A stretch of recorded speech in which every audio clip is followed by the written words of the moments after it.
Hello dear students, welcome back to our YouTube channel Defacto classes. Dear students, आज की video के अंदर हम एक इम्पोर्टेंट टॉपिक डिस्कस करने वाले हैं जो है नेस्टेड सीक्वेंस और नेस्टेड इंटरवल प्रॉपर्टी।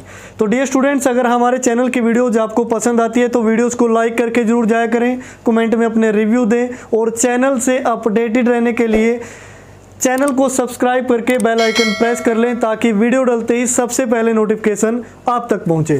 तो शुरुआत करते हैं नेस्टेड सीक्वेंस की। अब नेस्टेड, सबसे पहले नाम से आपको आइडिया हो जाना चाहिए भी ये नेस्टेड का मीनिंग क्या होता है। नेस्टेड वर्ड यानी कि नेस्ट, नेस्ट का जो अर्थ होता है नेस्ट, इस तरीके से बचपन में हम पढ़ते थे एन फॉर नेस्ट, और नेस्ट का मीनिंग क्या होता है घोंसला, ठीक है ना, जो छोटे छोटे तिनके से बना होता है भी, है कि नहीं। तो अब उन तिनकों की भी बात करेंगे हम कि वो तिनकों से कैसे बनता है, किस तरीके से आपने देखा होगा। तो देखिए, स्टार्टिंग में जो भी पक्षी होते हैं एक छोटा सा तिनका लेके आते हैं, फिर इकट्ठा करते हैं, फिर इकट्ठा करते हैं, और ऐसे इकट्ठा करते करते वो बड़ा सा क्या बन जाता है, घोंसला बन जाता है कि नहीं। तो इसी टाइप में ये है नेस्टेड सीक्वेंस। अब नेस्टेड सीक्वेंस समझिए ध्यान से क्या होती है। सिंपल सी डेफिनेशन है, ए सीक्वेंस ऑफ इंटरवल्स। अब सीक्वेंस है इंटरवल्स की। सीक्वेंस किसी भी चीज़ की होती है, जैसे प्रीवियस वीडियो में आपने पढ़ा होगा कि नंबर्स की सीक्वेंस होती है, सेट की भी सीक्वेंस हो सकती है, और इंटरवल की भी सीक्वेंस हो सकती है, और इंसानों की भी सीक्वेंस हो सकती है, पशुओं की भी सीक्वेंसेस हो सकती हैं, तो बहुत सारी हो सकती हैं। लेकिन आज हम बात करेंगे इंटरवल की सीक्वेंस क्या होगी। इस sequences of interval in is said to be nested. उसको हम नेस्टेड कब बोलते हैं, if either I1 is the subset of I2, I2 is the subset of I3, so on last तक। और ये I1 first interval, I2 second interval, I3 third interval, so on In क्या है, लास्ट इंटरवल। या फिर ये हो सकता है कि ऐसे I1 is the superset of I2 is the superset of I3 is the superset of I4, so on, इस तरीके से। अब थोड़ा प्रैक्टिकल वे में समझते हैं इसको, ऐसे आपको समझ में नहीं आया होगा कि एक्चुअल में ये इंटरवल वगैरह कहाँ से क्या होगा। तो हम एक नंबर लाइन ले लेते हैं यहाँ से, तो यहाँ से बड़ा इजीली आपको समझ में आएगा। ये मैंने लिया है यहाँ पे नंबर लाइन, ठीक है ना। अब नंबर लाइन देखो क्या कहती है। दो टाइप से नेस्टेड सीक्वेंस हो सकती है कि पहला मैंने यहाँ इंटरवल ले लिया A1 से लेके, और ये बड़ा सा ले लिया B1, ठीक है ना। तो यानी कि I1 एक इंटरवल लिया है जो क्या है, क्लोज इंटरवल है A1 और B1। फिर मैं दूसरा इंटरवल लेता हूँ इसी में से, यहाँ से फिर मैंने दूसरा क्लोज इंटरवल ले लिया, ये आया A2 और ये आया B2। तो दिस मीन्स I2 दूसरा इंटरवल है जो है A2 से लेकर B2 तक। फिर आगे मैंने तीसरा ले लिया A3 और B3। तो दिस मीन्स I3 इंटरवल क्या है, ये A3 है और ये B3 है, इस तरीके से। सो ऑन हम यहाँ इंटरवल लेते चले गए, इधर से भी इधर आते रहे नंबर लाइन पे। लास्ट में एक बिल्कुल छोटा सा इंटरवल हो गया AN और BN, ठीक है ना। अभी इसको थोड़ा बड़ा दिखाया गया ताकि आपको दिखे, वरना बनाने को तो मैं इसको ऐसे बना सकता था, बिल्कुल इस तरीके से, मान लो एक पॉइंट ही है बस ऐसे, तो बिल्कुल दिखता नहीं वो आपको, ठीक है ना। यानी कि ये समझो कि इसमें बहुत छोटी वैल्यू है।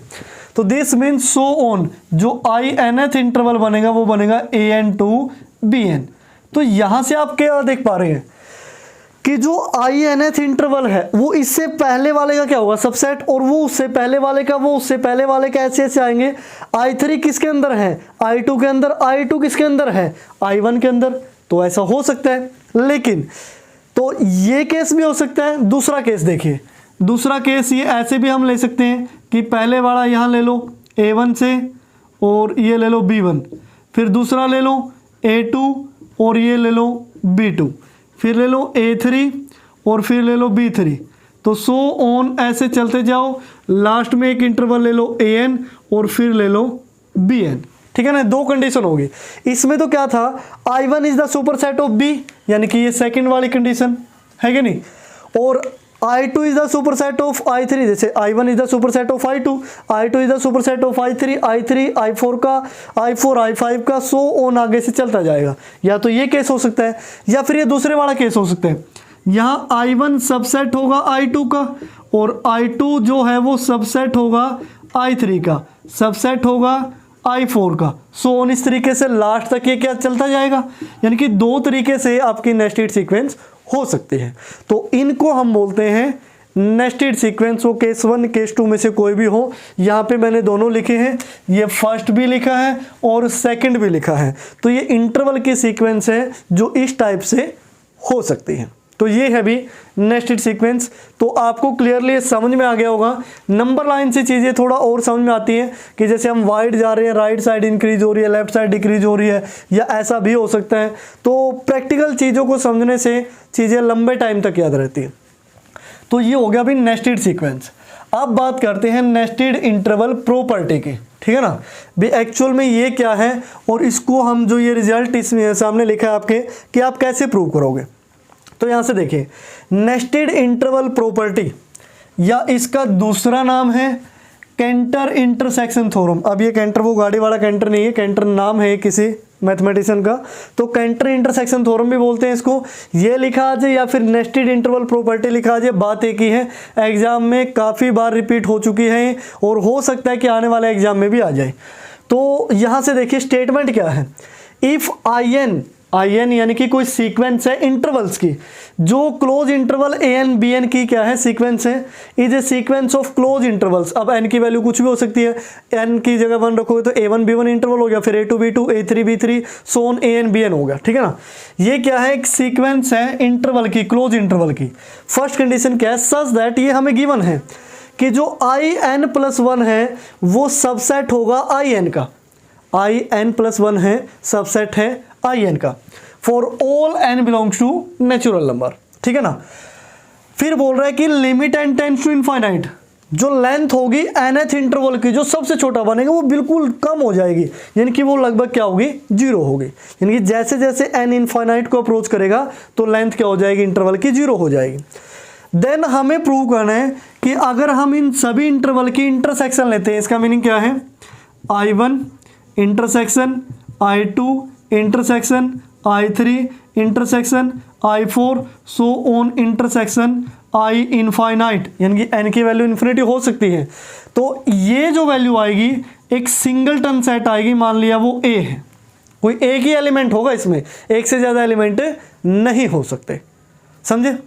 अब ये चीज़ प्रैक्टिकली देखी जाए तो वैसे ही हम प्रूव कर देंगे जस्ट 5 सेकंड के अंदर। वो देखिए कैसे। तो इसको मैं थोड़ा अलग कर लेता हूँ, बिल्कुल ध्यान से समझना, काफ़ी इजी सी थ्योरम है। तो नंबर लाइन ले लेते हैं भाई। नंबर लाइन जैसे मैंने यहाँ पे ये ले ली नंबर लाइन, बिल्कुल ध्यान से समझना, काफ़ी सिंपल सा टॉपिक है। ये मैंने ली है नंबर लाइन, और नंबर लाइन का रूल आपको पता है कि जैसे जैसे राइट साइड में बढ़ते हैं तो वैल्यू इंक्रीज होती है, लेफ्ट साइड में डिक्रीज होती है। अब स्टेटमेंट के अकॉर्डिंग चलते हैं। नेस्टेड सीक्वेंस है इंटरवल की, तो सबसे पहले बड़ा सा इंटरवल ले लेते हैं। बड़ा सा इंटरवल में यानी कि ये बड़ा इंटरवल यहाँ से लेके और यहाँ तक, लेकिन नेमिंग किस तरीके से रखनी है वो ये बताएगी कि जो अगर n की जगह आपने 1 रख दिया तो 1 + 1 2, यानी कि जो सेकंड इंटरवल है वो सबसेट होगा फर्स्ट का, यानी कि तो फर्स्ट वाला सबसे बड़ा लेना है। तो ये मान लिया हमने इंटरवल लिया A1, ये इंटरवल लिया B1, ठीक है ना, ठीक है। फिर उसके अंदर फिर इंटरवल हमने ले लिया ये A2, और यहाँ पे ये क्लोज इंटरवल हो गया B2। फिर आया A3, फिर आया B3, तो एक और ले लेते हैं A4, और यहाँ पे आया B4। सो ऑन हम चलते गए, यहाँ पे एक छोटा सा इंटरवल हमने ले लिया AN और BN, ठीक है ना। इधर से भी ऐसे चलते जा रहे हैं। अब ये इतना छोटा मैंने नहीं लिया कि बिल्कुल ही आपको ना दिखे कि मैं ऐसा कर लेता कि ये बिल्कुल छोटा सा है, भी कुछ आपको दिखना चाहिए। अब नंबर लाइन पे तो इस इंटरवल में आपको लग रहा है सर हज़ारों नंबर पड़े होंगे, लेकिन ये इतना छोटा है कि आप सपोज करो कि इनफाइनाइट, n की वैल्यू इनफाइनाइट जा रही है, बिल्कुल है कि नहीं। अब देखो अगर इंटरवल की बात हो रही है कहीं भी, अगर इंटरवल वो खाली नहीं है तो कम से कम भी एक एलिमेंट तो पक्का होगा, है कि नहीं, कोई भी इंटरवल हो। अब मान लिया जैसे बिल्कुल छोटा सा इंटरवल भी कुछ ना कुछ तो जरूर हो नंबर लाइन पे। नंबर लाइन का जितना मर्जी छोटा टुकड़ा ले लीजिए, मान लिया आप नंबर लाइन के इनफाइनाइट टुकड़े कर देते हैं और इनफाइनाइट टुकड़े करने के बाद एक लास्ट में जो सबसे छोटा टुकड़ा बचेगा उस पे एक नंबर तो पक्का होगा, टुकड़ा तो है वो, जीरो तो नहीं हुआ भी, टुकड़ा ही नहीं होगा। यानी कि एक टाइप से जैसे साइंस में आप पढ़ते हो भी वो केमिस्ट्री का आइटम बन गया, आगे टुकड़ा नहीं हो रहा लेकिन आपके हाथ में कुछ तो है, तो दिस मीन्स एक एलिमेंट तो पक्का एग्जिस्ट करेगा। यही ये पूछ रहे हैं कि एक एलिमेंट एग्जिस्ट करेगा, ये हमें प्रूव कर देना। तो इसका प्रूफ स्टार्ट करते हैं यहाँ से। तो यहाँ से मैं लिख देता हूँ प्रूफ इस थ्योरम का, ठीक है ना। तो प्रैक्टिकली मैंने आपको बता दिया है भी कैसे कैसे क्या प्रूव करना है। तो यहाँ पे जो गिवन है हेयर, जो in+1 है वो सबसेट है in का for all n belongs to natural number. ये गिवन है स्टार्टिंग में, ये दोनों कंडीशन गिवन है, थर्ड हमने ये लास्ट वाली प्रूव कर देनी है। ये रिजल्ट हमने प्रूव करना है अभी, ये वाला। तो ये ध्यान रखना, आप क्या प्रूव करोगे, ये रिजल्ट। इस पे मैं लिख भी देता हूँ, ये हमने करना है प्रूव, टू प्रूव ये वाला रिजल्ट। क्लियर। तो ये हो गया अभी। उसके बाद अब ये गिवन है, तो इसका अर्थ क्या हुआ, दिस इंप्लाइज जो an+1 है कोमा bn+1 है, ये इंटरवल है जो क्लोज इंटरवल, वो सबसेट होगा किसका, an और bn का, for all n belongs to natural number, है कि नहीं। जैसे जो फर्स्ट वाला इंटरवल है वो सबसे बड़ा है, सेकंड वाला उसका फर्स्ट का सबसेट होगा, थर्ड वाला सेकंड का सबसेट होगा, फोर्थ वाला किसका सबसेट होगा, थर्ड का, ठीक है ना। यानी कि यहाँ पे आप लिख सकते हो कि I1 सुपरसेट है I2 का, superset I3, superset I4, so on last में क्या बना IN। यानी कि ये बिल्कुल छोटा सा इंटरवल, ये इससे पहले वाले का सबसेट I4 I3 का, I3 I2 का, I2 I1 का सबसेट है। तो ये इस फॉर्म में गिवन है जो मैंने ऊपर लिख दिया है। अब अगर ऐसा है तो हम यहाँ से ये अज्यूम कर सकते हैं हेयर कि जो A1 है, A1 जो वैल्यू है वो लेस देन इक्वल टू हो सकती है A2 के, लेस देन इक्वल टू हो सकती है A3 के, लेस देन इक्वल टू हो सकती है A4 के, so on less than equal to होगी AN के, है कि नहीं भी। ऐसा तो होगा क्योंकि देखो नंबर लाइन है, राइट साइड में जा रहे हो दिस मीन्स इंक्रीजिंग ऑर्डर है, लेफ्ट साइड में जाओगे दिस मीन्स डिक्रीजिंग ऑर्डर है। तो देखो A1 B1 सबसे बड़ा इंटरवल है, ये छोटा इंटरवल है, तो A2 की वैल्यू छोटी तो जरूर होगी, इसी के अंदर तो है वो। अब A2 इससे बाहर का थोड़े ना है कि इससे बाहर हमने ले लिया, इसका अंदर सबसेट वाली कंडीशन ध्यान से समझना। तो इसी तरीके से अगर हम चलते जाए तो यहाँ पे आ जाएगा B1, ठीक है ना। यहाँ पे B1 लिख सकते हैं क्योंकि B1 सबसे बड़ा है, या फिर आप यहाँ पे लिख सकते हो BN, BN भी तो AN से क्या है, बड़ा है, इस तरीके से। और एंड यहाँ पे और क्या होगा, जो B1 है B1 बड़ा होगा B2 से, फिर B2 बड़ा होगा B3 से, फिर बड़ा होगा B4 से, फिर बड़ा होगा सो ऑन लास्ट में, ठीक है ना। तो ये सारे किससे बड़े होंगे, BN से, और BN किससे बड़ा होगा, AN से। ऐसा भी लिख सकते हो आप, ध्यान से समझना। देखो राइट साइड में इंक्रीजिंग ऑर्डर है, B1 सबसे बड़ा, फिर B2 उससे छोटा, B3 उससे छोटा, सो ऑन, इस तरीके से। क्लियर। अगर ऐसा है तो हम क्या लिख सकते हैं, देन जो AN है, AN इज द मोनोटोनिकली, जो प्रीवियस वीडियो में आपने पढ़ा था अभी, AN क्या है, मोनोटोनिकली। अब AN जैसे A1 फिर A2 फिर A3 फिर A4, ये आगे वैल्यू क्या हो रही है, इंक्रीज हो रही है। A1 सबसे छोटा है, A2 उससे बड़ा, फिर उससे बड़ा, फिर उससे बड़ा, फिर उससे बड़ा। दिस मीन्स ये क्या है, मोनोटोनिकली इंक्रीजिंग सीक्वेंस, ठीक है ना। मोनोटोनिकली इंक्रीजिंग सीक्वेंस है विद, इसका लिस्ट अपर बाउंड क्या होगा, with list upper bound BN, and जो BN है वो क्या है, मोनोटोनिकली डिक्रीजिंग सीक्वेंस है। ध्यान से समझो, डिक्रीजिंग है यानी कि देखो लास्ट में वैल्यू घटती जा रही है कि नहीं, B1 बड़ा, फिर छोटा, फिर छोटा, फिर छोटा, फिर छोटा, लास्ट में सबसे छोटा। ऐसे आ रहे हैं कि नहीं? B वाली देखो, B वाली वैल्यू लेफ्ट साइड आ रही है तो डिक्रीजिंग, A वाली राइट साइड जा रही है तो इंक्रीजिंग। तो ये मोनोटोनिकली डिक्रीजिंग सीक्वेंस है विद, अब देखो इसमें हमने क्या लिया, लिस्ट अपर बाउंड लिया है, सबसे बड़ा AN या BN में से लिख सकते हो। अब इसमें ग्रेटेस्ट लोअर बाउंड लेना पड़ेगा, विद ग्रेटेस्ट लोअर बाउंड क्या लें, उसमें BN लिया है, इसमें हम AN ले लेते हैं, ठीक है ना। तो ये क्या होगा इस तरीके से। अगर ये मोनोटोनिकली इंक्रीजिंग और डिक्रीजिंग सीक्वेंस है दोनों, और इनके लिस्ट अपर बाउंड और ग्रेटेस्ट लोअर बाउंड भी एग्जिस्ट करते हैं, या फिर आप ये बोल सकते हो, हाँ इस तरीके से आप बोल सकते हो, तो दिस मीन्स ये कन्वर्जेंट तो क्या होगी, पक्का होगी। तो यहाँ पे अब आगे इसको डिवाइड कर लेते हैं बोर्ड को। So AN and BN both are convergent sequence, ठीक है ना, कन्वर्जेंट सीक्वेंस, क्लियर। अब देखो लिस्ट अपर बाउंड लिया है तो फिर वो इसी की तरफ कन्वर्ज करेगी, तो दिस मीन्स हम लिस्ट अपर बाउंड, इसको ओनली अपर बाउंड बोल लेते हैं। अब लिस्ट अपर बाउंड तो क्या होगा, तो ये हो गया अपर बाउंड, और इसको मैं बोल देता हूँ लोअर बाउंड। ये नहीं लेते हम लिस्ट और ग्रेटेस्ट, बस अपर बाउंड और लोअर बाउंड ले लेते हैं, क्योंकि इससे पहले भी बहुत सारे एलिमेंट है, या इसका ये BN भी हो सकता है जो हमने AN लिया है, तो ऐसा हो सकता है, क्लियर।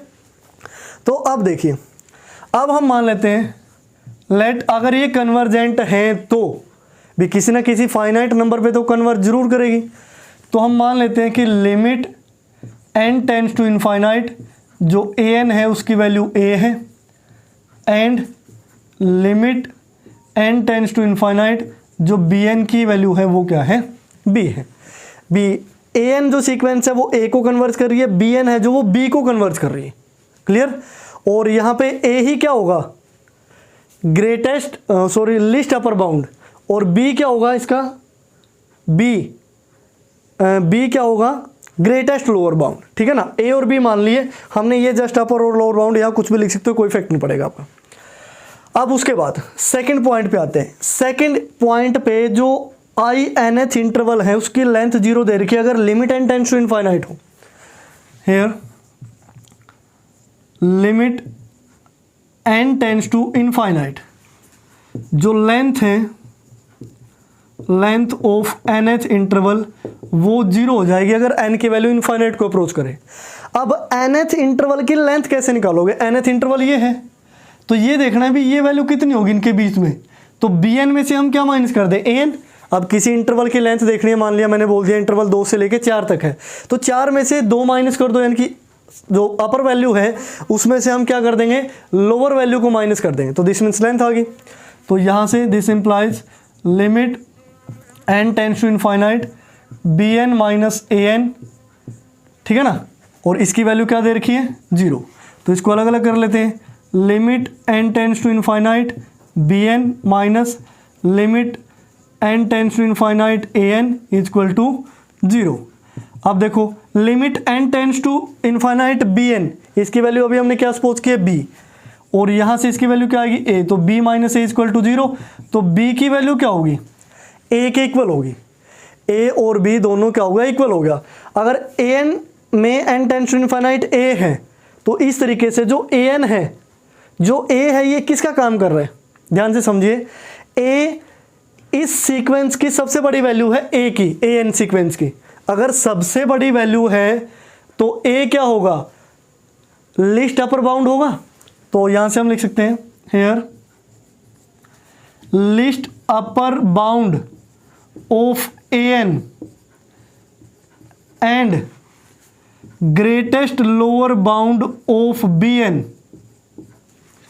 इज A, क्योंकि देखो A और B माने थे, B इस सीक्वेंस का सबसे बड़ा नंबर मान लिया, ये है A, और दूसरा मान लिया ये क्या है, B, और A और B दोनों की वैल्यू इक्वल आ गई अगर n टेंड्स टू इनफाइनाइट, यानी कि ये एक ही पॉइंट बन गया ये, तो यानी कि A और B क्या हो गया, इक्वल हो गया, ठीक है ना, एक ही पॉइंट हो गया।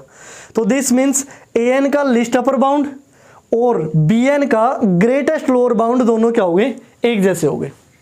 क्लियर? तो अगर ऐसा है तो यहां से हम क्या ले सकते हैं, दिस इंप्लाइज जो a की वैल्यू होगी वो ग्रेटर देन इक्वल टू रहेगी an से और लेस देन इक्वल टू रहेगी bn से, है कि नहीं?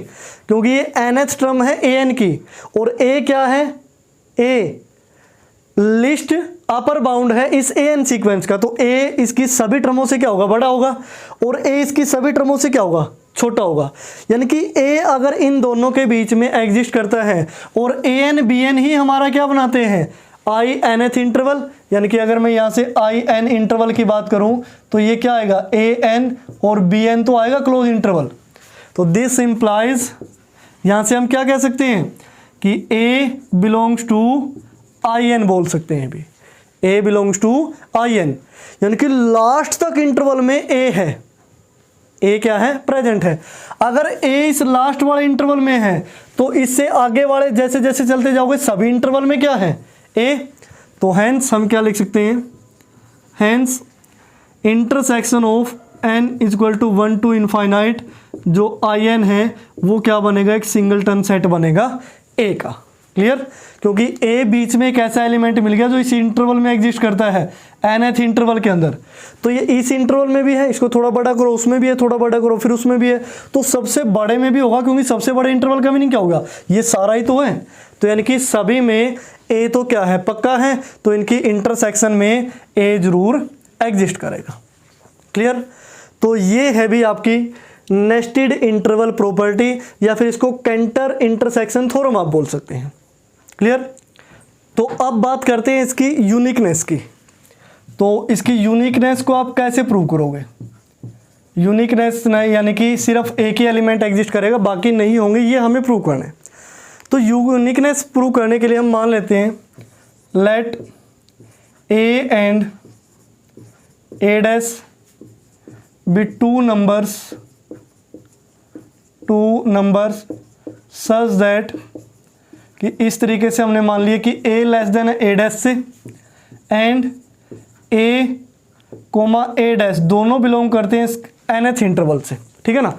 अब जो nth इंटरवल है ये हमने लिया था यहाँ an और bn था, इसको मैं थोड़ा जूम करके लिख लेता हूँ, यानी कि बड़े वाला हो गया ये ऐसे, ये an ये bn, इसमें दो वैल्यू हैं, एक a है और एक क्या है, a डैश, और कंडीशन क्या है, a छोटा है a डैश से। अगर ऐसा है तो एक चीज़ ध्यान से देखिए, देन अब जो an जो a था जो अभी मैंने लिखा था हेयर, जो a है वो क्या था, an और bn के बीच में अभी हमने प्रूव किया था ये रिजल्ट। अब यहाँ पे देखिए तो मैं ये लिख सकता हूँ कि जो ये an है less than equal to a और a less than a dash और ये क्या होगा bn, क्योंकि कंडीशन क्या है, a है जो लेस देन है a डैश से और an उससे पहले bn उससे आगे है, तो ये दोनों तो बड़े छोटे हैं।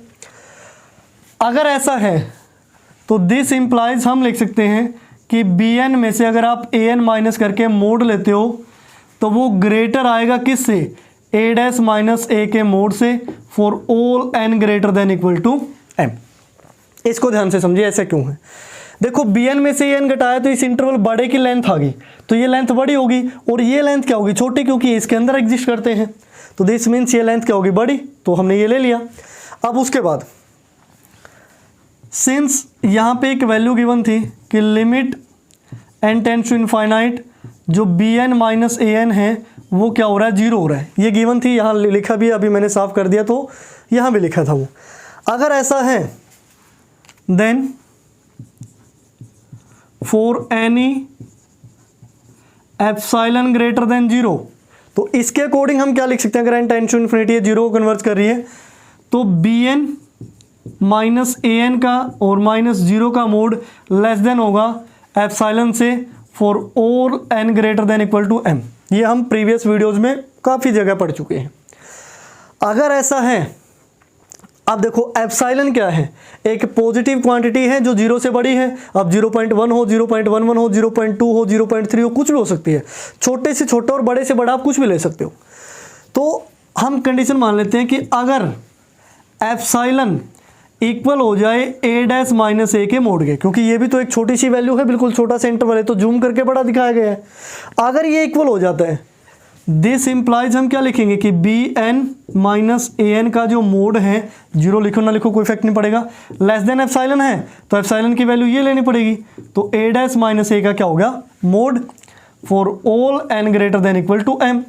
लेकिन अभी जो ये फर्स्ट थ्योरम, इसको अगर मैं सपोज करूं, फर्स्ट थ्योरम क्या कहती थी कि जो B N minus A N का मोड है वो ग्रेटर देन होगा इससे, लेकिन यहां तो ये क्या हो रहा है लेस देन, तो यहां हम क्या लिखेंगे here equation 1 and equation 2 contradict, यानी कि ये क्या कर रही है कॉन्ट्राडिक्ट करे, या तो फर्स्ट होगा या फिर सेकंड होगा, यानी कि जो हमने ज्यूम किया था वो क्या हो गया गलत हो गया। हेंस हम क्या कह सकते हैं a इज यूनिक, तो हम क्या बोल सकते हैं कि a क्या होगा यूनिक एलिमेंट होगा जो इनकी इंटरसेक्शन में आएगा, जो अभी नेस्टेड इंटरवल प्रॉपर्टी में हमने प्रूव किया था। तो इस तरीके से आप इस थ्योरम को प्रूव कर सकते हैं एग्जाम के लिए, इसकी यूनिकनेस को भी प्रूव कर सकते हैं। बड़ी सिंपल सी थ्योरम है, अगर आप प्रैक्टिकल वे में देखते हैं तो काफ़ी आसान है, अगर आप सिर्फ थ्योरेटिकल पढ़ते हैं तो आपको ये काफ़ी टफ लगेगा भी। ये नंबर लाइन ही हमें समझा देती है भी एक्चुअल में थ्योरम कहना क्या चाहती है। क्लियर? तो डियर स्टूडेंट्स, आज की वीडियो में फिलहाल इतना ही, देखते रहिए डिफेक्टो क्लासेस।